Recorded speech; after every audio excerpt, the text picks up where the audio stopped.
উন্নয়ন যেন নিষিদ্ধ ঘোষিত শব্দ। হাইলাকান্দির 3 জিপি যেন উন্নয়ন বিমুখ দ্বীপ।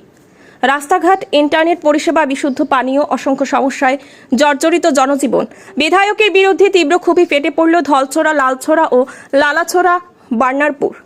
হাইলাকান্দির কাটলিছড়া বিধানসভা কেন্দ্রের ধলছড়া, লালছড়া আর লালাছড়া বার্নারপুর গ্রাম পঞ্চায়েতের এলাকা যেন এখন উন্নয়নহীনতার প্রতীক। যেন স্থানীয় বিধায়ক এবং জেলা প্রশাসনের কাছে এই অঞ্চলের মানুষ বেঁচে আছেন বলেই কোনো খবর নেই। বরং প্রশ্ন উঠছে, এই এলাকাগুলো কি আদৌ অসমের অংশ? রাস্তাঘাটের বেহাল দশা বৃষ্টিতে পরিণত হয় কর্দমাক্ত ধ্বংসস্তূপে। বিদ্যুৎ আসে যায় যেমন খুশি, আর বৈদ্যুতিক লাইন চলে বাঁশ ঠেকিয়ে। মৃত্যু যেন এখানে প্রতিদিন অপেক্ষা করে। ইন্টারনেট সে তো যেন স্বপ্নের মতো, আর মোবাইল নেটওয়ার্কের জন্য বাঁশ বেয়ে মোবাইল ঝুলিয়ে ধরতে হয় আকাশে। স্বাস্থ্যকেন্দ্র নেই, বিশুদ্ধ পানীয় জল নেই, পাকা ঘর নেই। কোনো উন্নয়নের গল্প বলবে এই অঞ্চল? আর এই চরম দুর্দশার জন্য একটাই লক্ষ্য, বিধায়ক সুজামুদ্দিন লস্কর। আজ 3 জিপির মানুষ একত্রিত হয়ে পঞ্চায়েত সদস্যদের সঙ্গে প্রতিবাদে ফেটে পড়েছেন। রাস্তা জুড়ে স্লোগান, মুর্দাবাদ উন্নয়নের প্রহসন, ঘুম ভাঙাও বিধায়ক, বঞ্চনার শেষ দেখতে চাই। তারা প্রশ্ন তুলেছেন, বারবার ভোট দিয়ে কি পেল জনগণ?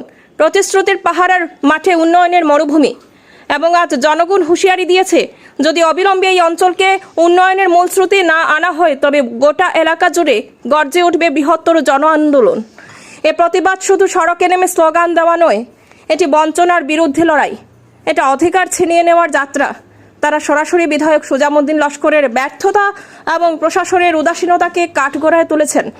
প্রতিবাদীরা হুঁশিয়ারি দিয়েছেন, সমস্যা সমাধানে পদক্ষেপ না নিলে গড়ে উঠবে আরও বৃহত্তর গণ আন্দোলন। নিউজ ডেস্ক রিপোর্ট, শিলচর সংবাদ। আমাদের জিপিতে জীবিকা সঙ্গী আমাদের জিওটেক করেছিল, কিন্তু এই যে জিওটেকটা সব ভুয়া, কোনো কিছু কামে লাগে নাই। কিসের জন্য জিওটেক? ঘর পিএমওয়াই, প্রধানমন্ত্রী আবাস যোজনার যে জিওটেক করেছিল, সেটা আমরা চাই যে আবার জিওটেক হোক। আমরা জিওটেক সুন্দরভাবে আমাদের গ্রামগঞ্জে যে ঘরগুলো আছে সব আবার জিওটেক হয়ে আবার জিওটেক মানুষের ঘরটা পাও। এর বাদে আমাদের পিএইচই আছে, কিন্তু জল নাই। পিএইচি সব পাইপ সাইপ ফাটা, কোনো কাজ কাম নাই, জল দেয় না। এইগুলো সমস্যা আমাদের সব সমাধান হতে লাগে। আর অন্য যে রাস্তার গ্রামের গঞ্জে যে রাস্তাগুলো আছে, এগুলো হোক, কালভার্ট আছে, এগুলো হতে লাগবে। আমাদের এগুলাই সমস্যা, আর এইটাই আমাদের কথা আছে। এখানে স্থানীয় এমএলএ আমাদের যে সুজামুদ্দিন এমএলএ ছিলেন, উনি নজর দিয়েছেন নাকি? উনি কি উনি নজর দিয়েছেন নাকি? কোনো নজর দিনে উনার কোনো জাতি এগুলো এইদিকে উনি ভুলে গেছেন। আমাদের দিক উনি ভুলে গেছেন, আমাদেরকে উনি ভুলে গেছেন। আমাদের এই যে ডিলিমিশন হওয়ার পরে আমাদেরকে কোনো কাজে আমাদের কোনো ডিমান্ড দাম থাকে না, গেলে উনাদের কাছে কোনো ইয়ে পাওয়া যায় না, ছাড়া পাওয়া যায় না। উনি ব্যর্থ নাকি? ব্যর্থ তো, পুরা ব্যর্থ। ইলেকশনের সময় আসলে, ইলেকশনের সময় এলে সবে দল আসে। আসেনি? এবার তো এবার পঞ্চায়েতে উনি আসেন না, এখানে উনা তো সাইড কাটে নিয়ে গেছে। উনি আর আসে কি করবেন? দেখা যাচ্ছে সড়কের অবস্থা খুব বেহাল, আপনাদের কি বলবেন? অনেক বেলা আমাদের যে রাস্তাঘাটে যে মানে কোনো একটা বেমার মানুষকে নিয়ে যদি অ্যাম্বুলেন্স নিয়ে যান, তাহলে রাস্তায় মারা যাবে। এইরকম সমস্যা হয়েছে আমাদের এখানে। গ্রামের রাস্তাগুলো আরো খারাপ, আপনি ইনকোয়ারি করে দেখতে পারবেন। ইলেকট্রিকের খবর মানে জায়গায় এরকম আছে যে মানে বাঁশের খুঁটা দিয়ে ওনারা তার নিয়ে লাল নিয়ে গেছেন। কোনো সময় গরু আমাদের এখানে আমার বাড়ির সামনে ইলেকট্রিক তার ছিঁড়ে 2টা গরু মারা গেছে। এই সামান্য 3-4 দিন আগে, গরু মারা গেছে। আমাদের দাবি এটাই হইলো যে যেগুলা কাজগুলা আছে সেটা সুন্দরভাবে হোক, নেলে আমরা আন্দোলনে নামতে বাধ্য হব। আমার নাম আব্দুল জলিল মজুমদার, ডিস্ট্রিক্ট হাইলাকান্দি, আসাম। আমাদের এই জায়গার মধ্যে অনেক সরকারের যেটা বঞ্চিত আছে, এখন আমরা এটা নিয়ে আন্দোলন করব। আমাদের 3 জিপি, লালাচড়া বন্যালপুর জিপি, যেটা টি গার্ডেন এরিয়া হয়, আর এটা আপনার লালচড়া জিপি এবং দলচড়া জিপি। এই 3টা জিপির মধ্যে অনেক বঞ্চিত আছে।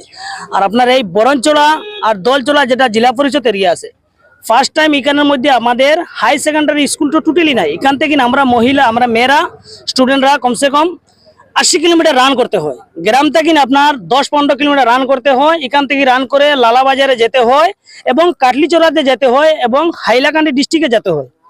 কিন্তু আমাদের এখানে সরকার সবকিছু দিচ্ছে, কিন্তু এরা এই জায়গার যে বিধায়ক আছে আপনি কেমনে আমি জানি না, বিধায়ক তো তাই হয়ে গেছেন, আমরাও বানাইছি তানে, কিন্তু আমরা এটা ভুল হয়েছে যে এই আমরা এরিয়াটার মধ্যে অনেক চিজ আমাদের বঞ্চিত রয়ে গেছে।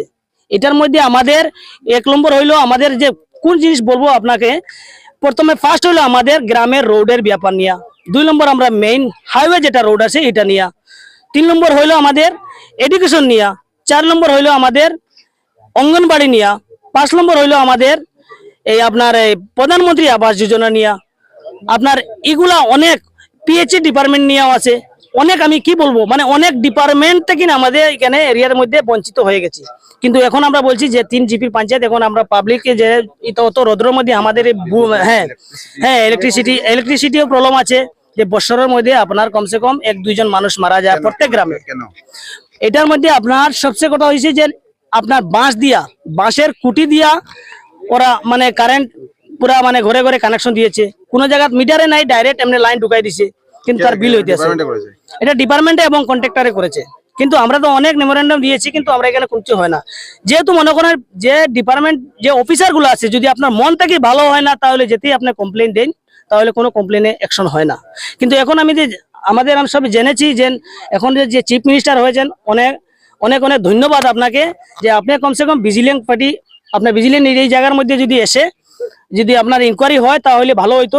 আপনার কাছে দাবি এটাই যে আমরা অনেক সব জিনিসের মধ্যে মোবাইল নেটওয়ার্কের ক্ষেত্রে কি? নেটওয়ার্কের দেখুন, আমি ভারতে আপনার এই ভারতের এয়ারটেল এটার মধ্যে আমি মেমোরেন্ডাম দিয়েছি যে আমাদের এখানে লাগে বলে একটা দিয়েছি, এটাও আপনার কমসে কম এখনো পর্যন্ত কাজ হয়েছে না।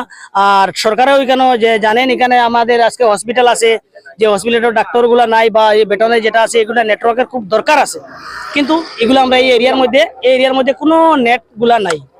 এটাই আমার দাবি, যে এখন যদি আমরা এই দাবিটা পুরা হয় না তো 3 জিপি প্রেসিডেন্ট আমরা যত সদস্য আছি সবাই আমরা মিলে আন্দোলন করতে বাধ্য হব।